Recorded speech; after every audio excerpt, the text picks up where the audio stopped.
సంతోషపడుతుందంటే ఒక రకంగా కాదు, అన్ని విధాలంగా సంతోషపరిచిన వాడై చిరకాలం సమాహిత మనస్సును కూడా బాధపడకుండా, సమాహితం అంటే నేను మంచి చేసినా చెడు చేసినా, మంచి చెప్పినా చెడు చెప్పినా, మంచి కలిగినా చెడు కలిగినా సమభావం ఉండాలి. సేవ చేసేప్పుడు ఒకసారి మంచిగా మాట్లాడినప్పుడు గురువు గారు చాలా సంతోషంగా అనుకుంటారు, ఏదైనా ఒక మాట అనగానే ఆ మనస్సు వికలమైపోతుంది. అప్పుడు ఇప్పుడు రెండు సమయాల్లో కూడా సమాన భావంగా సమతూకంలో ఉండాలి. అది సేవా భావం అంటే. మరి అందుకొరకే కదా మరి పెద్ద పెద్ద వాళ్ళంతా కూడా ఇప్పుడు కృష్ణుడికి తక్కువైన సాక్షాత్ భగవంతుడు అయినప్పటికీ చాందీపుని ఆశ్రమంలో ఉన్నప్పుడు ఏం చేసేవాడైనా ఆఖరికి అడవులు కట్టెలు కూడా తీసుకొచ్చాడు. ఇప్పుడు మనం కట్టెలు తీసి అక్కడ బలగా ఉంటే మేము కట్టెలు తీసుకొని వచ్చేసాము అంటారు కదా, లేదా కట్టెలు తీసుకొని రాత్రి కూడా కొట్టనైనా కొడతా ఉంటారు. కాబట్టి అంత ఎందుకు చేయవలసిన సాక్షాత్ భగవంతుడు ఆయనకు అన్ని విద్యలు వచ్చేసి ఎందుకు చేశారు? కేవలం పరంపరా ప్రాప్త ఎదుగా ఆచరిస్తే శ్రేష్ఠ, నేనే ఆచరించబోదనుకొచ్చే వాళ్ళంతా కూడా సోమరులు అయిపోతారని ఉద్దేశించేత ఉండవు. అందుకొరకు మలయాళం ఏం రాసి పెట్టారు, పెద్ద బోర్డు ఆశ్రమంలో చెప్పిస్తూ ఉంటారు, సోమరులకి వచ్చాడను అంటే ఇక్కడ ఉందనా వాళ్ళు సోమరులకి ఇక్కడ చోటు లేదని రాయించారు. ఒకప్పుడు రాయించేసి ఇక్కడ లేకపోతే ఎక్కడైనా ఉంటుంది కదా అనే ఉద్దేశంగా మాట్లాడారు చాలా మంది. అయితే అట్లా అంటారనే ఉద్దేశంగా సోమరులు వచ్చాడు చూడలేదు అన్నారు. వారు చెప్పిన మన పరంపరగా ఉన్న వారిని చూడలేదు. వారిని ఎప్పుడు కూడా వారు పోయిన తర్వాత కానీ ఇల్లు వాకిలు బయటికి వెళ్ళిచ్చేసి వారు 60 రోజులు వెళ్ళిపోయారు, మేము 64 ఇల్లు వాకిలు వదిలిపెట్టాం. ఎలాగంటే పొద్దున లేవలేదంట సోమరి, నామాలుగా సోమరి 7 గంటలకు 8 గంటలకు లేచి సోమరి ఆయన లేచేసి లేవలేదు స్నానం చేయలేదంటే, అదేంటండి నేను ఎప్పుడో స్నానం చేశాను జ్ఞానగంగలో అన్నారంట ఆయన. పెళ్లి దుంపదగా 7 గంటలాగా 8 గంటలాగా పడుకుని స్నానం చేయండి జ్ఞానగంగలు చేశానంటాడు. సరే మంచిది అనుకున్నాడు. ఆ రోజు ఏమైంది అంటే ఆ రోజు ద్వాదశి, ఏకాదశి పోయిన తర్వాత ద్వాదశి రోజు కొంచెం భిక్ష వగర చేస్తూ ఉంటారు. బాగా పెట్టించారు, ఇంకా రకరకాల పదార్థాంతా పెట్టించేసేసారు. తిన్నాడు. తిన్న తర్వాత శిష్యులతో చెప్పాడు, ఆయన బయటకు రాకుండా బయట గడేసేయమన్నాడు. గడేసేసిన తర్వాత నీళ్లు పెట్టలేదు దాని లోపల, దాహం వేస్తుంది. తలుపు తీయంటారు, దాహం వేస్తుంది అంటే స్వామివారు విన్నారు అన్నమాట. వెళ్ళి అక్కడ వెళ్ళి స్వామి మీరు జ్ఞానగంగలో స్నానం చేసేవాళ్ళు బయట నీళ్ళు ఇవ్వకందుకు, ఆ జ్ఞానగంగలో నీళ్ళు తాగి దాహం తెచ్చుకోండి అన్నారు ఆయన. చూడండి, జ్ఞానగంగలో స్నానం చేసేవాళ్ళు ఇప్పుడు జ్ఞానగంగలో నీళ్ళు తాగొచ్చు కదా. ఇది సోమరుల యొక్క ధనం ఎట్లా ఉంటుంది అంటే ఇక్కడ కాదు ఎక్కడా చోట్ల అందుకే ప్రమోద మృత్యు మహం రవీరు సమస్య జాతులు ధృతరాష్ట్రులు బోధించిన బోధ. మృత్యు అంటే ఏమయ్యా, చాలా మంది మృత్యు అంటే భయపడతా అంటే మృత్యు అంటే ఎక్కలేదా, సోమరతనమే మృత్యువు అన్నారండి. ప్రమాదోవై మృత్యు మహంభవీని, సోమరతనం ఏదైతే ఉందో అదే మృత్యు, వాస్తవికమైన మృత్యువు అన్నారు. కాబట్టి ఎంతవరకైతే జీవుల్ని సోమరతనం ఆశ్రయించి ఉంటుందో మీరు చెప్పుతే ఆశ్చర్యపోతారు. అప్పుడు సాక్షాత్ విమలానంద స్వాముల వారు పీఠాధిపతి ఉండి కూడా సమాజం అందం కడుతుంటే గొడుగు పట్టుకొని ఆ పైన నిలబడేవారు. నేను అక్కడ సేవ చేస్తున్నప్పుడు చూసాను, ఏం కరం పెట్టిందండి వారికి. ఒకసారి ఎవరితో మాట్లాడవలసి వస్తే నేను వచ్చే అంటే ఒక్కొక్క ఇటుకరాయి విమలానంద స్వామి వారి దృష్టి లేకుండా వాళ్ళ కార్యక్రమం పోతే సమాజం ఆగిపోవాల్సిందే. నేను పీఠాధిపతి నడుపుకొని ఉంటే నడిచిపోయేది కదా. అది గురుభక్తి. జయ గురుదేవ్ జయ గురుదేవ్ జయ ఎప్పుడు గురువు వాక్యము ఆయన నోట్లో ఆడుతుండదు. మంచి నంది టెండులో ఆ పైన గోపురం కడతా ఉంటే గొడవ పట్టుకొని నిలబడ్డారు వారు. ఒకసారి మంచిది చెప్పమన్నారు. తీసుకొని అప్పుడు కొత్తగా వారి దగ్గరికి వచ్చేసింది. పైకెక్కి ఇవ్వాలా కిందకి వస్తారా నాకు భయం కదా. పైకెక్కి ఇస్తే ఒక కష్టమో కిందికి వస్తారో లేదో తెలియదు. కొంచెం చూసి నేను వెళ్ళిపోయాను అనుకోండి, పైకి చూడాలి కదా. అందుకొరకు ఆ విధంగా వాళ్ళు సేవ చేశారు కాబట్టి మహానుభావులు అనిపించుకున్నారు. మరి ఈ రోజుల్లో మనం 1-2 పనులు చెప్పామనుకోండి, ఇక్కడ ఏమన్ని పనులే ఉన్నట్టు నేర్చుదా అంటారు. మరి ఎట్లా గురువు గారిని మనం సంతోషపెట్టేది? సేవ తప్ప ఇంకొక దాంతో దేంతో కూడా మనం సంతోషపెట్టలేము. గురువు గారిని సంతోషపెట్టాలి అంటే అట్లాగే రమణాన్ని సంతోషపెట్టాలన్నా, అదే భర్తను సంతోషపెట్టాలన్నా, ఆఖరి రాజును సంతోషపెట్టాలన్నా సేవకులైన వాళ్ళు ఆ విధంగా పరితోష్య ఏనం, పరిత అంటే అన్ని రకాలుగా సంతోషపెట్టగలిగినప్పుడు మాత్రము అలాంటి జీవుడికే వాస్తవికమైన జ్ఞానం వస్తుంది తప్ప లేకపోతే చాలా దూరం అనుకుంటూ ఉంటాము. నేను గురుభక్తుని అనుకుంటాను, మనం గురుభక్తులు అనుకోరు. ఆయన దృష్టిలోకి మనం రావాలి. మన దృష్టిలో ఆయన ఎప్పుడూ ఉంటాడు, కానీ ఆయన దృష్టిలోకి మనం ఎప్పుడైతే పోతామో అప్పుడు కదా జ్ఞానం కలిగేది. అప్పుడు కదా అని అందుకే కదా తోటకాచార్యులు ఇప్పుడు 4 శిష్యులు ఉండేవారు శంకరాచార్యుల దగ్గర. పద్మపాదాచార్యులు, సురేశ్వరాచార్యులు, అస్తామలకుడు, తర్వాత తోటకాచార్యులు తర్వాత పేరుపడింది. ఈ 4 ఆయన విద్య బోధిస్తుండేవారు. దాంట్లో తోటకాచార్యులు కొంచెం తక్కువగా ఉండేవారు. అంటే ఆ 4 రాందే చెప్పేవాళ్ళు కాదు పాఠం. ఈయనేం చేశారంటే ఒకసారి పరీక్ష చేయాలనుకున్నారు, ఆయన రాలేదు. తోటకాచార్య రాలేదు. అక్కడక్కడ గుడ్డలు బిల్లుతా ఉన్నాడు. గుడ్డలు బిల్లుతాను వాడు మహామూర్ఖుడు. ఆయన వస్తాడే పాట చెప్తాను లేదంట, ఇదేం గురువు అని వీళ్ళు గుసగుసలు మొదలు పెట్టుకున్నారు. గుసగుసలు మొదలుపెట్టింది ఆయన తెలియదా, తెలుసా గురువు గారికి. ఆయన చూసా వీళ్ళు బుద్ధి చెప్పాలనుకున్నారు. అస్తు అన్నాడు ఇక్కడ ఉండగానే. ఆయన మహామూర్ఖుడు అనుకున్నవాడు తోటక వృత్తాలతో గురువుని స్థితి చేసుకుంటా వచ్చేసేసాడు. మరి ఎట్లొచ్చిందా విద్య? ఒక్కసారి ఒక్క దృష్టి చేత ఆయన విద్య వచ్చిందా లేదా? అందుకొరకే గురుదేవుని యొక్క దృష్టి మనపైన ఎప్పుడైతే యథార్థ రూపంగా పడేట్టు చేసుకుంటామో అలాంటి వాడే జ్ఞానానికి అధికారి తప్ప మిగతా వాళ్ళంతా ఉన్నాం పోయాం తప్ప వాస్తవికత అనేది వాస్తవిక జ్ఞానము మనం పొందలేము. ఇప్పుడు కాదు, ఎన్ని జన్మలకైనా అంతేను. ఎన్ని జన్మలకు ఒక్కసారి. అందుకొరకే బహునాం జన్మనామంతే జ్ఞానవాన్నాం ప్రబద్ధితే. అనేక జన్మల చివరిలో జ్ఞానవంతుడై నన్ను అంటే నన్ను అంటే నేను గురువు యొక్క శరణాగతి పొందితే అప్పుడు భగవంతుని యొక్క శరణాగతి నీకు లభిస్తుంది, జ్ఞానము లభిస్తుంది. కొరకే సేవాభే పరితోష ఏనం చిరకాలం సమాహిత. చిరకాలం ఒకరోజు 2 రోజులు కాదు, చిరకాలం చాలా కాలం. సమాహిత అంటే హెచ్చు తగ్గులు లేని మనసు చేత. ఒకప్పుడు కాకుంటే ఆ సేవ చేసేప్పుడు ఆ మాటల ద్వారాను ఏ గురువు అని మనం కోపం చేసుకున్నాం అనుకోండి, అప్పుడు సమాహిత చిత్తం కాలేదు. ఆ కోపానికి ఫలం ఏంటిది? ఆయన నుంచి దూరము కావడమే. ఇందులో సమాహిత సర్వ వేదాంత వాక్యార్థం శూన్యాత్ సుసమాహిత. సమస్త వేదాంతాల యొక్క వాక్యార్థం ఏదైతే ఉందో ఆయన దగ్గర నుండి శ్రవణం చేయాలి అన్నారు. సేవ చేస్తూ అప్పుడు శ్రవణం చేసినట్టయితే ఏమవుతుంది అంటే అప్పుడు ఆయన సంతోషం. అందుకొరకే పరిప్రశ్న అయినా సేవయా అన్నారు. పరిప్రశ్న ఎప్పుడు వస్తుంది? శ్రవణం చేస్తున్నప్పుడు సందేహం వస్తుంది. సందేహం వచ్చినప్పుడు ప్రశ్న వేస్తారు. ప్రశ్నకు మళ్ళీ సమాధానము వస్తుంది. మళ్ళీ సందేహం వస్తుంది, మళ్ళీ ప్రశ్న వేస్తారు. పరితః ప్రశ్న పరిప్రశ్న. మీకు తెలియని విషయాన్ని, సందేహాన్ని ఏదైతే తెలుసుకోవాలనుకుంటామో అదే పరిప్రశ్న. మీరందరూ అటు చూస్తున్నారు నా ఉపన్యాసం వినడంలో. ఆ అమ్మగారేమో అనుకోకుండా వెళ్ళారు, మీరేమో ఆమె చూస్తున్నారు. ఏదో మన జ్ఞానం బట్టి అంటే ఎక్కడ పడుతుంది? మిమ్మల్ని అందరూ నేను చూస్తున్నారు ఎక్కడున్నారు అనేది. కాదని కాదు, అయితే మనం ఎంతవరకు వచ్చాం, ఏం చూస్తున్నాం అనేది రావాలి. వాళ్ళేదో నాటకం అవుతాను, మీరు కూడా చూస్తూ ఉంటే లాభం ఏంటి చెప్పండి. అందువరకే సభాసమయం లోపల విక్షేపం ఉండకూడదు. విక్షేపం ఉందండి, అతని తోటి వెళ్ళండి, మీరు వెళ్ళండి, తర్వాత సమర్పించుకోవచ్చు. మీరు అందరూ చూసుకోవచ్చు. అదేదో కిందికి దిగుతారు, సమర్పించుకోవచ్చుగా. ఎక్కడున్నాము? పరిప్రశ్న సేవయా. పరిప్రశ్న అంటే నేను శ్రవణం చేశావు, శ్రవణం చేసిన తర్వాత మళ్ళీ ఇంకోసారి 2 లాభాలు ఉన్నాయి సేవ చేసే వాళ్ళకు. నీకు సందేహం కలిగిన తర్వాత నువ్వు అడుగుతావు. బయట నుంచి ఎవరెవరు వస్తారు, లేదా వేరే శిష్యులు వస్తారు, వాళ్ళు కూడా అడుగుతూ ఉంటారు. ఇప్పుడు డబల్ లాభం అయిందా లేదా? నీకు సందేహం వచ్చింది, వాళ్ళు అడిగిందా అండి. ఏమవుతుంది? నీకు లోపల ఒక సంస్కారాన్ని కలిగజేసినందువల్ల మళ్ళీ ఏకాంత వాసములు వారు ఎప్పుడైతే బాగా కనిపిస్తూ ఉంటారో, సుఖంగా కనిపిస్తుంటారో అప్పుడు ప్రశ్న వేయడం, స్వామి వాళ్ళు ఏదో ప్రశ్న వేసినారు, నాకు ఇదొక సందేహం వచ్చింది అని ఇలా తెలుసుకోవడము, మళ్ళీ అడగడము. ఇది ఏమవుతుంది అంటే చిరకాలం సమాహిత సర్వవేదాంత వాక్యార్థం శూన్యాత్. సమస్త వేదాల యొక్క సారభూతం ఏదైతే ఉందో దాన్ని వినవలసింది. సుసమాహిత తాత్పర్య నిశ్చయం. దాని యొక్క తాత్పర్యం ఏంటిది?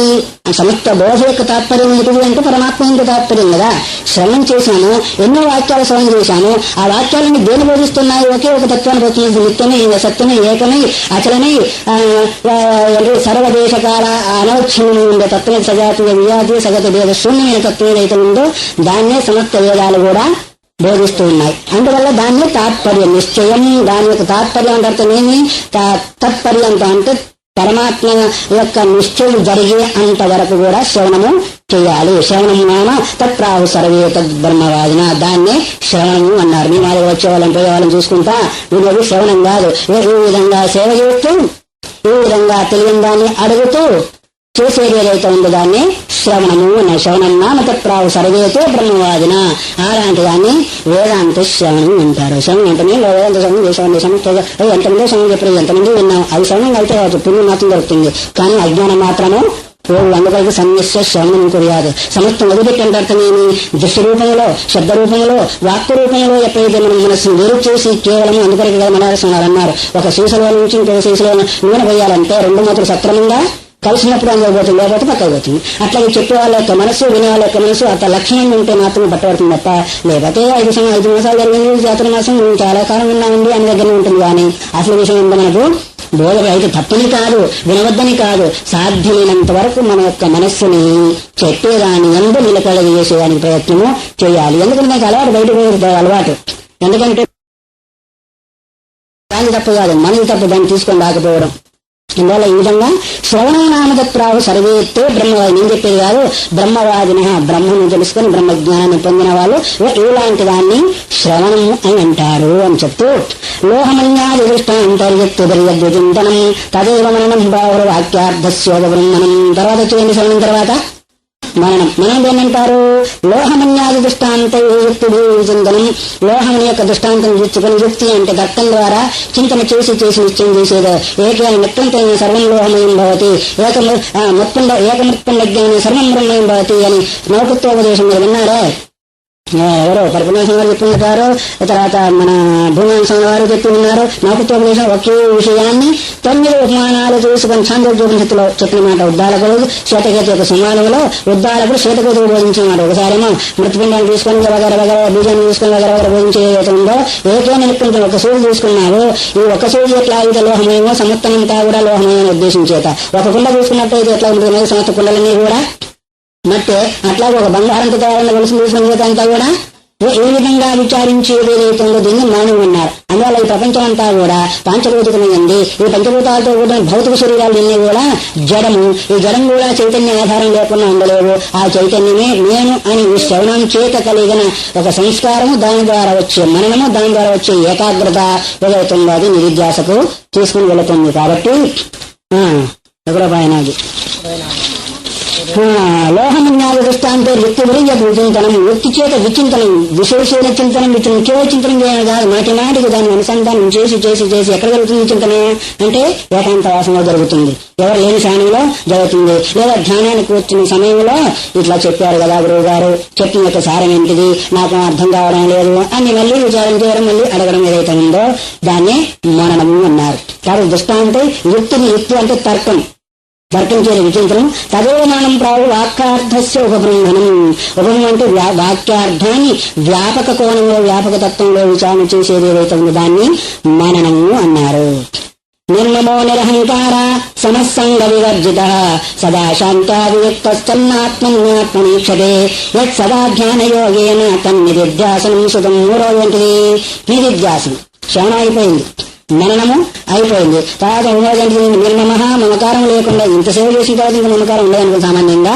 ఒకవేళ వచ్చిన తర్వాత సేవ చేశాడు మొదలు, శ్రవణం అయింది, యుక్తుల చేత మనం కూడా జరిగింది కాబట్టి సాధ్యమైనంత వరకు ఇంకా మమకారంలో అహంకారాలు ఉండవు. అయినా అని ఒకవేళ మళ్ళీ దరి చేరుతావు. మమకారం లేకుండా, అహంకారం లేకుండా సమత్వమందు కూడా సమభావం కలిగి సంగ వివర్జిత సంగత్ సత్స్వ విధేయతాం సత్సంగత్తే నిస్సంగత్వం. సంగవర్జిత అంటే అర్థం ఏమి? నీ లక్ష్యానికి, నీ సాధనకి అడ్డంకు వచ్చే సాంగత్యం ఏదైతే ఉందో అది వస్తువు కావచ్చు, వ్యక్తి కావచ్చు, చింతన కావచ్చు, వాటిని వదిలిపెట్టినవాడు కావాలి, వాటిని దూరం పెట్టినవాడుగా కావాలి. సదా శాంత్యాదియుక్త అది సాధన చేస్తున్నంత వరకు, సేవ చేస్తున్నంత వరకు కూడా సమమోదమోపరతి తితిక్ష శ్రద్ధాగామి సమాధి సత్కృత్వ సంపత్తి కలిగిన వాడే ఆత్మానీక్షతే. తన మనస్సు యందు ఆత్మ యొక్క అనుసంధానం ఎప్పుడైతే సంపూర్ణంగా అయిపోయి ఆత్మాకారాకార వృత్తి కలుగుతుందో సదా ధ్యాన యోగేన. దేని చేత? ధ్యాన యోగం చేత. రోజు సోమవారం నేర్పిస్తున్నారే ప్రారంభంలో, అది ధ్యానయోగం. ఆ ధ్యానయోగంలో కూడా ఈ శ్రవణకు సంబంధించింది, మననానికి సంబంధించింది వస్తువు ఎట్లా ఉండాలా? ఆత్మానం ఆత్మని వీక్షదే. మనస్సు యందు ఆత్మ యొక్క స్వరూపాన్ని వీక్షణ చూడడం ఉంది, అక్కడ అవగాహన చేసుకుని అనుభూతి తెచ్చుకోవడము. అందువల్ల ధ్యానయోగం తన్నిధిధ్యాసనం అంటే ఇతరము ఏ సంస్కారం కూడా రాకుండా తను తానై ఉండిపోవడం ఏదైతే ఉందో ఒక మాటలు చెప్పాలంటే అదే నిధిధ్యాసనము. ఇతర సంస్కారం తర్తమేమి? ఆత్మేతర సంస్కారం గుర్తుకు రాకుండా తను తానుగా ఉండడం ఏదైతే ఉందో నిధిధ్యాసనం అనే పేరుతో చెప్పబడుతుంది. ఇంకా మనమైంది, నిధిధ్యాసం అయింది, గురు సేవ కూడా అయిపోయింది. తర్వాత విషయం ఏంటో మళ్ళీ మనం విందాం. ఎప్పుడు? శివగీత 13వ అధ్యాయము 160వ పేజీ 24వ శ్లోకం. ఇంతకు పూర్వము శ్రవణము, మననము, నిధిధ్యాస అంటే ఏమో అనే విషయాన్ని చెప్పారు. ఈ మధ్యలో 5 రోజులుగా దాదాపు నిధిధ్యాసలోనే ఉన్నాం. మనం విన్నాం కాబట్టి నిధిధ్యాసలో ఉన్నాము, నిధిధ్యాసలో ఉన్నాము, మొత్తానికి ఉన్నాం. శ్రవణం తర్వాత మననము, మననం తర్వాత నిధిధ్యాస. ఈ ఐడెంటిటీ యొక్క విశేష ప్రతిపాదనను చూపించారు. శిష్యుడు గురువు దగ్గరికి ఎలా వెళ్లాలో, వెళ్లి ఎలా సేవ చేయాలో, చేసి ఏ విధంగా శ్రవణం చేయాలో, శ్రవణం చేసిన దాన్ని ఏ విధంగా మననం చేయాలో, మరణానంతరం నిధిధ్యాసలో ఏ విధంగా ఉంటే దాన్ని నిధిధ్యాస అనుకుంటుంది అనే విషయాన్ని గుర్తు చేస్తూ నిర్మమ నిరహంకార సమస్సంగ వివర్జిత సదా శాంత్యాదియుక్త సన్నాత్మన్యాత్మానమీక్షతే యత్ సదా ధ్యానయోగేన తన్ నిధిధ్యాసనం ఉదాశంసం. మమకారరహితుడై, అహంకారరహితుడై ఈ అహంకారము మమకారం ఇవి రెండేదైతే ఉన్నాయో జ్ఞానానికి ప్రబలమైన అడ్డుగోడలు. ఆ అడ్డుగోడలను తొలగించందే అవతల ఉన్నది కనిపించదు. ఒకటి మమకారం ఎప్పుడైతే వస్తుందో దానిలో అహంకారం కూడా వస్తుంది. అందుకొరకే మమకార రాహిత్యమే అహంకార రాహిత్యము. దాని ద్వారా సమః సంగ వివర్జిత, సంఘాన్ని వదిలినవాడే, వస్తు సంగము, వ్యక్తి సంగము, సంస్కార సంఘం కూడా వదిలినవాడే, సమస్త సంస్కారం కూడా ఎప్పుడైతే తన మనస్సులో లేకుండా చేసుకుంటాడో అప్పుడు సమత్వం వస్తుంది. సమత్వం యోగ ఉచ్యతే అనే భావన చేత ఆ సమత్వ భావం రావాలి అంటే సంఘవర్జితము కావాలి. సంఘవర్జితం కావాలి అంటే నిరహంకారము నిర్మమకారము కావాలి. అప్పుడు సదాశాంత్యాదియుక్త, అన్నీ పోయిన తర్వాత, అలలన్నీ ఉడిగిన తర్వాత నీళ్లు ఎలా శాంతిగా ఉంటాయో, సంస్కారాలనే అలలు మనస్సు అనే సముద్రంలో లేదా చెరువులో ఉంటున్నంత వరకు కల్లోలంగా ఉంటుంది. ఆ సంస్కారాలనే అలలు ఎప్పుడైతే ఉడిగిపోతాయో అప్పుడు మనస్సు ఏమవుతుంది, అలలు లేని జలాశయం ఉన్నట్టుగా ఉన్నందువల్ల అప్పుడు శాంతి అనేది లభిస్తుంది. కాబట్టి సంస్కారాలనే అలలు దేని చేత వీస్తూ ఉంటాయి అంటే అహంకారము మమకారం అనే గాలి చేత వీస్తూ ఉంటాయి. అహంకార మమకారం అనే గాలి వీస్తున్నంత వరకు ఎలాగైతే సముద్రంలో జలాశయంలో అలలు వస్తూ ఉంటాయో, అలలు వచ్చినంత వరకు ఒక ఆయన సముద్ర స్నానం చేసేదానికి వెళ్ళాడంటే పాపం పెద్ద పెద్ద అలలు వస్తూ ఉన్నాయి. ఆ అలలు ఏదైతే ఉన్నాయో కాస్త తగ్గిన తర్వాత ఆగిన తర్వాత స్నానం చేస్తా అనుకున్నా అంటున్నా అలాంటి బుద్ధిమంతుడు ఆ ఒడ్డు మీద కూర్చున్నాడు. ఎప్పుడెప్పుడు తగ్గిపోతాయో అలలు, అప్పుడప్పుడు స్నానం చేయాలనుకున్నది. తగ్గేది లేదు, ఈ మహానుభావుడు స్నానము చేసేది లేదు. తగ్గుతాయా? అట్లాగే గాలి ఉన్నంత వరకు అలలు ఉంటాయి, అలలు ఉన్నంత వరకు స్నానం చేసి ఎప్పుడైతే పరిశుభ్రత రాలేదో, అలాగే అహంకారము మమకారం అనే గాలి ఉన్నంత వరకు సంస్కారాలని అలలనేది ప్రవహిస్తూనే ఉంటాయి. ఎందుకంటే అహంకారము మమకారం ఈ రెండింటి చేత క్రియ జరుగుతుంది. క్రియ వల్ల ఏదైతే ఉందో ఒక అనుభవం అనే సంస్కారం వస్తుంది. ఆ సంస్కారము మళ్ళీ ఇది జన్మకు బీజం అవుతుంది. కాబట్టి ఈ పరంపర మామూలుగా కొనసాగుతూనే ఉంటుంది. అందువల్ల గాలి ఉన్నంత వరకు ఎలా అయితే అలలు వస్తాయో, అహంకార మమకారాన్ని గాలి ఉన్నంత వరకు సంస్కారాలనే అలలు మనస్సు అనే జలాశయంలో ప్రవహిస్తూనే ఉంటాయి. అందువల్ల ఎప్పుడైతే ఈ విధంగా సమూహ సంఘ వివర్జిత అయినంత వల్ల శాంతి అని, శాంత్యాదియుక్త శమము దమము ఉపరతి తితిక్ష శ్రద్ధ సమాధానం ఇలాంటి వాటిని కూడుకున్నందువల్ల అప్పుడు ఆ అలలు పోయిన తర్వాత సూర్యుని లేదా మన యొక్క ప్రతిబింబం క్షుణ్ణంగా మనకు అందులో కనిపిస్తుందో అప్పుడు ఆత్మని ఆత్మానమీక్షతే, తన మనస్సు అందే ఒక ఆత్మ మనస్సుకి పేరు, ఒక ఆత్మేమో తన స్వరూపానికి పేరు. అందువల్ల ఆత్మని అంటే తన మనస్సు యందు అఖండాకార వృత్తి ద్వారా తన రూపాన్ని గోచరింపజేసుకుంటాడు లేదా అనుభవిస్తాడు. కాబట్టి ఇంత పెద్దదాన్ని ఏమన్నారు అంటే అది ఎలా జరుగుతుంది, సదా ధ్యాన యోగేనా అన్నారు. ఎప్పుడు కూడా లక్ష్యేతరమైన సంస్కారాలు లేకుండా లక్ష్యస్వరూపమైన దాన్ని చింతన చేయడం ఏదైతే ఉందో అది ధ్యానము. అది ఎప్పుడు ఎలా ఉండాలా అంటే సదా అన్నారు. సదా అంటే సర్వకాల సర్వావస్థలందు కూడా, అంటే ఒక రకంగా చెప్పాలంటే ధ్యానము కూర్చుండి చేసేది కదా. మరి సర్వ అవస్థలు అంటే రకరకాలుగా జాగ్రత్త వస్తుంది, స్వప్నం వస్తుంది, సుషుప్తి వస్తుంది, బాల్య వస్తుంది, యవనం వస్తుంది, వృద్ధాప్య వస్తుంది. మరి ఏ అవస్థలో అంటే ఏ అవస్థ అయినా కావచ్చుగాక లక్ష్యంలో చిత్తం ఉంచేదానికి ప్రయత్నిస్తే చాలు. దాన్ని సర్వకాల అందుకని సదా ధ్యాన యోగేన లక్ష్యంలో ఎప్పుడైతే చిత్తాన్ని పెడతామో దాన్ని ఏమన్నారు, నిధిధ్యాసనము అన్నారు. అందుకొరకే లక్ష్యైక వృత్తిత్వం నిధిధ్యాసనత్వం అని చెప్పేదానికి కూడా మన అవకాశం ఉంటుంది. దాని యొక్క వృత్తి లక్ష్యమాత్రంలో ఉండడం ఏదైతే ఉందో దాన్ని నిధిధ్యాస అన్నారు. అందువల్ల ఇంతవరకు శ్రవణము మననము నిధిధ్యాసనము ఎక్కడుండి చేయాలన్నారు, గురువు గారి దగ్గర ఉండి గురు సేవ చేస్తూ చేసినందువల్ల ఫలమేంటిది అంటే సర్వకర్మ క్షయవశాత్ సాక్షాత్కారో విజాత్మనః కస్య జాయతే శీఘ్రం చిరకాలేన కస్యచిత్. ఈ శ్రవణ నిధిధ్యాసనం చేసినందువల్ల ఫలమేంటి, ఎందుకంటే నా ప్రయోజనం అనుద్దేశ్యం మందోపి ప్రవర్తతే, ఏ ప్రయోజనం లేకుండా ఒక మందుడు ఒక మూర్ఖుడు కూడా పనిచేయడంట. అందువల్ల మరి ఇంత చేసినందువల్ల ప్రయోజనం ఏంటి అని అడుగుతాం. అందుకొరకే అది లాభం అంటారే. ఒకటంటే లాభం రాదా అని కొలిచేవాడు లెక్క పెట్టేవాళ్ళు మొదలేమంటారు, లాభం 2, 3, 4, 5, 6 తర్వాత 7 అంటే ఏడుస్తామన్నా 6 ఒకటి అంటారు. 7 అంటే ఏడుస్తాం అంటే అర్థం ఏడుపు పోవాలా లాభం రావాలని వాళ్ళ యొక్క అభిలాష. మరి శబరం ఇంతగా ఆ కష్టాన్ని వచ్చుకొని గురుసేవ చేసి శ్రవణం చేసి మననం చేసి నిధిధ్యాస చేసినందువల్ల లాభం ఏంటి అని ఒకవేళ ప్రశ్న మనలో సంభవిస్తుందేమో అని ఆ ప్రయోజనాన్ని కూడా చెప్తున్నారు. సర్వకర్మ క్షయవశాతు తన యొక్క సమస్త కర్మ సంస్కారాలు కూడా నశించిపోయాయి. పెద్ద ప్రయోజనం చెప్పండి. మనము బయటున్న వస్తువు యొక్క మాలిన్యాన్ని మనం తొలగించవచ్చు. ఏదో ఒక ప్రయత్నం బాగా రుద్ది సబ్బు పెట్టి మట్టేసి ఇంకా కావాలి అంటే నిప్పులో కూడా వెలిసి దాని యొక్క మురికిని పోగొడతాం. కానీ చిత్తాన్ని అంటుకున్న మాలిన్యాన్ని ఏ విధంగా పోగొడతాము? అది బయట ఉండేది కాదు, లోపల ఉండేది. కాబట్టి ఈ విధంగా అయితే మాత్రమే పోతుంది తప్ప దానికి వేరే ఉపాయము లేనే లేదు, రానే రాదు, కానే కాదు. అందువల్ల సమస్త కర్మలు క్షయవచాతు సాక్షాత్కారోపి చ ఆత్మన. అప్పుడు ఏదైతే ఉందో అఖండాకార వృత్తి ద్వారా తన యొక్క స్వరూప అనుభవము కలుగుతుంది. అది ఎప్పుడు కలుగుతుంది అది అని ఒకవేళ ఎన్ని సంవత్సరాలకు కలుగుతుంది? 2 రోజులక, 3 రోజులక, 2 సంవత్సరాలకు, 20 సంవత్సరాలకు, 2 జన్మలకు, 4 జన్మలక అని సందేహం వస్తుందా లేదా?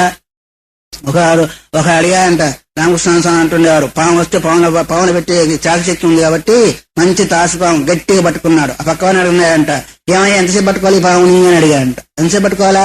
చచ్చి అంత పట్టుకో చావకుండా వదిలిపెడితే చేస్తుంది, మళ్ళీ నిన్ను కరుస్తుంది.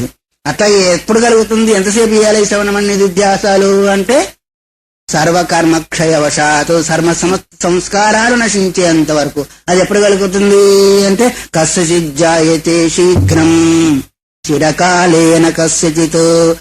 కొందరికేమో తొందరగా కలుగుతుంది, కొందరికేమో చిరకాలాత అనంతకాలం వరకు చేసినందువల్ల కలుగుతుంది. మరి ఎవరికి తొందర కలుగుతుంది, ఎవరికి ఆలస్యం కలుగుతుంది, ఎవరు ఎంత సాధన ఎలా చేస్తారో అది వాళ్ళకి తెలుసు తప్ప ఇంకొకరు చెప్పేదానికి అవకాశం ఉంది. ఇక్కడి నుంచి అనుకోండి పడమ సెంటర్కి వెళ్ళాలనుకున్నాం, ఎంత దూరం ఉన్నాయంటే ఫలానా, ఎంత టైం పడుతున్నాయంటే ఏం చెప్తాడు పక్కవాడు, నువ్వు నడిచేదాన్ని బట్టి అంతే. కారులో పోతావా తొందరగా వెళ్తావు, స్కూటర్లో వెళ్తావా కొంచెం తక్కువ, నడిచిపోతావా ఇంకొంచెం ఎక్కువ. అట్లాగే శ్రవణము మననము నిధిధ్యాసనము మనం ఎంత త్వరితగతిలో ఎంత శీఘ్రతగా అందుకొరకే కాలేనాత్మన విందతి అని భగవద్గీతలు చెప్పినా మన యొక్క ప్రయాణం యొక్క వేగాన్ని అనుసరించి గమ్యాన్ని చేరుతామే తప్ప అది ఎవరు ఇదమిత్తమని చెప్పే అవకాశము లేదు. అందుకొరకే కస్యచిత్ ఒకానొకడికి శీఘ్రంగా కలుగుతుంది, ఇంకొకరికి చిరకాలము. అంటే అర్థమేమి? సంస్కారాలు వచ్చి వచ్చి వచ్చి వచ్చి ఒక జన్మకు పూర్తయ్యేదైతే అది తొందరగా అయిపోయింది. ఆ సంస్కారం ఇప్పుడే మొదలైంది అనుకోండి, ఆ వినే సంస్కారము వారికి ఇంతకాలం పట్టాలా, కొన్ని జన్మలు పడుతూ ఉంటుంది. అందువల్ల సంస్కారంతో కూడుకున్న చిత్తానికి శీఘ్రంగాను, సంస్కారరహితమైన చిత్తానికి చాలా కాలంగా పడుతుంది. అందుకొరకే పెద్దవాళ్ళు అన్నారు, శ్రవణం చేతిని జ్ఞానము ఉత్తమాధికారికి, శ్రవణం మనన ఈ రెండిటి చేతనేమో మధ్యమాధికారికి, శ్రవణ మన నిధిధ్యాసలతో మిగతా వాళ్ళందరికీ. ఉత్తముల మధ్య రోజు మిగిలే వాళ్ళు ఎవరు? ఏమో అంటే మనం అధం అవుతాను భయం. అందువల్ల మనం ఉత్తమంలో ఉన్నామా మధ్యం? బహూనామేమి ప్రథమో బహూనామేమి మధ్యమ నన్ను నచికేతుడు కూడా అందరిలో లేదా సంస్కారయుక్తులైన శిష్యుల్లో ప్రథముడుగానే వెళ్తాను, మధ్యముడుగానే వెళ్తాను, కానీ కస్యచిత్ నా అధముడుగా వెళ్ళనన్నాను ఆయన. అయితే మనం కూడా ఉత్తములుగా అంటే మరీ మంచిదే, కానీ ఉత్తమంగా లేకపోయినా కనీసం మధ్యములుగానే ఉంటే వెళ్ళగలుగుతాము. అందువల్ల మలయాస్వామి ఒక మాట చెప్పారు, ఇప్పుడు మనం చేసేదంతా వ్యర్థం కాదు. ఒకరు బిల్డింగ్ కట్టాలనుకున్నారు, ఫౌండేషన్ వేశారు, కొంచెం గోడలు లేపారు, ఆపు చేశారు, మళ్ళీ సంవత్సరం తర్వాత మళ్ళీ వేయాలనుకున్నాడు. ఎక్కడి నుంచి వేయాలా? మళ్ళీ ఫౌండేషన్ దగ్గర నుంచి వేయాలా, ఆగిన దగ్గర నుంచి వేయాలా? మొదలు గోడలు పూర్తి అయిపోయినాయి, మళ్ళీ ఆగిపోయింది, మళ్ళీ స్లాబ్ వేయాలనుకున్నాడు, ఎప్పుడు వేయాలా, ఎక్కడ వేయాలా? గోడల పైన వేస్తాడు, కానీ మళ్ళీ గోడలు కట్టి వేయాల్సిన అవసరం లేదు. ఫౌండేషన్ లాంటిది శ్రవణము, మధ్య గోడ కట్టే లాంటిది మననము, ఆ తర్వాత వేసేది ఏంటిదైతే నిధిధ్యాస, అప్పటికి బిల్డింగ్ పూర్తి అయిపోయింది. అట్లాగే అనేక జన్మ సంసిద్ధి తతో యాతి పరాంగతం. అనేక జన్మల్లో చేసిన శ్రవణ మరణ నిధిధ్యాసల ద్వారా కలిగే ఆ సంస్కార రాహిత్యం ఏదైతే ఉందో అది ఎవరికి తొందరగా కలుగుతుందో వాళ్ళకు కొందరికేమో ఆలస్యంగా కలుగుతుంది.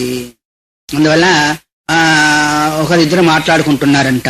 మాట్లాడుకుంటే ఆ అమ్మగారులు అనుకోండి, అమ్మాయి నీ వయసు ఎంత, చాలా చక్కటి మాటలు మాడతావంటే నా వయసు 5 సంవత్సరాలు అని అంటే ఆవిడ. అదేంటమ్మా ఇంత పెద్దగా ఉన్నావో, నీకు పిల్లలు కూడా ఉన్నారు 5 సంవత్సరాలు అంటే అంతే 5 సంవత్సరాలు. కానీ మీ అత్తగారికి ఎంత వయసు అంటే 2 సంవత్సరాలు ఏందంటే ఆవిడ. నీ దుంపదేగా, నువ్వు ఇంత పెద్దగా ఉన్నావు, అత్తగారు వచ్చింది పెళ్లి కూడా అయిపోయింది 2 సంవత్సరాలు అంటే, పోనీ మీ మామగారికి అంటే 1 సంవత్సరమే, మరి మీ ఆయన కంటే ఆయన పుట్టిన లేదు ఇంకా అన్నాడంట.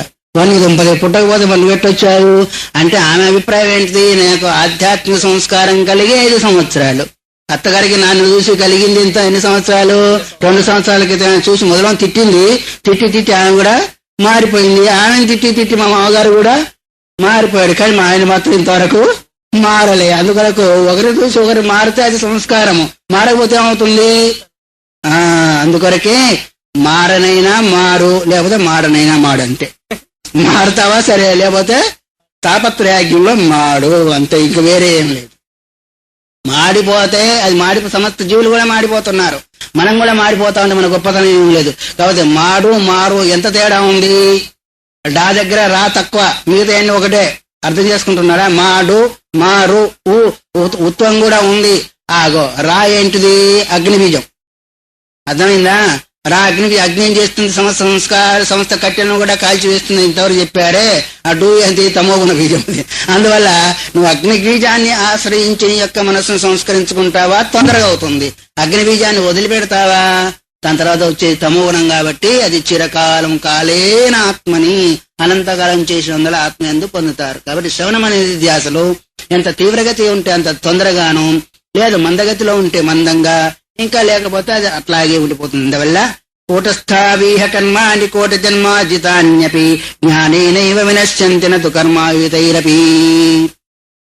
కూటస్థావిహ కర్మాణి, కూటస్థుడిగా ఉన్నాడు, ఒకడేమో జీవుడిగా ఉన్నాడు. కూటస్థాశ్రితమైన జీవత్వాన్ని పొందుకున్న వాడెవడైతే ఉన్నాడో కర్మాని కోటి జన్మార్జితాన్యపి, అనేక కోటి జన్మల్లో సంస్కారాలంతా కూడబెట్టి వచ్చినప్పటికీ జ్ఞానేనైవ వినశ్యంతి నతు కర్మాయుతైవి. అవి జ్ఞానం చేతే నశిస్తాయి తప్ప కర్మ చేత నశించేది కాదు. కర్మ చేత ఎందుకు నశించదు అంటే, కర్మ ఏదో ఒక ఫలాన్ని ఆశ్రయించి చేస్తూ ఉంటావు తప్ప అది నీకు జన్మ అనే సంస్కారాన్ని, జన్మ అనే బీజాన్ని పెంచుతుంది తప్ప అది జన్మను రాకుండా చేసే అవకాశం దానిలో లేదు. నువ్వు ఎంతకెంతకు కర్మలు చేస్తూ ఉంటావు. కర్మ అంటే ఏం కర్మ? పుణ్యకర్మలు కావచ్చు, పాపకర్మలు కావచ్చు, ఏ కర్మ అయినా కావచ్చు. నైకచ్చిత క్షణమీ జాతు తిష్టతి అకర్మకృతి. ఏది చేసినప్పటికీ చూసేది ఒకటి కర్మే, వినేది ఒక కర్మే. మంచి చూసావా, మంచి సంస్కారము, చెడు చూసావా, చెడు సంస్కారం. మంచి విన్నావా, మంచి సంస్కారం, చెడు విన్నావా. మంచి ఇది శాస్త్రయుక్తమైంది తిన్నావు, అది మంచి సంస్కారం. శాస్త్ర నిషిద్ధమైంది తిన్నావు, అది ఒక్కొక్క ఇంద్రియం ద్వారా మంచి చెడును 2 సంపరిస్తున్నాడు. కాబట్టి అది జన్మకు బీజమైందే కానీ జన్మ రాహిత్యాన్ని చేసేది కాదు. అందువల్ల మరి ఏంటిదయ్యా అంటే, నహి జ్ఞానేన సదృశం పవిది జ్ఞానాగ్ని సర్వకర్మాని భస్మసాత్ కురుతే తథా. ఆ జ్ఞానం అనే అగ్ని చేత ఏదైతే ఉందో ఇది అంకురానికి కారణభూతమైన బీజ సంస్కారాన్ని నశింపజేసినందువల్ల మళ్ళీ ఆ గింజ అంకురించే అవకాశము లేదు. అందువల్ల ఇక్కడ జ్ఞానం చేతనే మళ్ళీ జన్మ రాకుండా అవుతుందే తప్ప సమస్త కర్మలు ఏదైనా కానీ అది జన్మను పెంచుతుందే కానీ, కాకపోతే నువ్వు నిష్కామంగా చేసినట్టయితే చిత్తశుద్ధికి మాత్రం పనిచేస్తుంది అంతవరకే. సంస్కారాలు మారాలన్నా, సంస్కారాలు పోవాలన్నా, జన్మలు రాకుండా ఉండాలన్నా స్వరూప జ్ఞానం ఏదైతే ఉందో అది ముఖ్యమైన కారణం తప్ప కర్మలు మాత్రము మోక్షాన్ని కలగ చేయవు.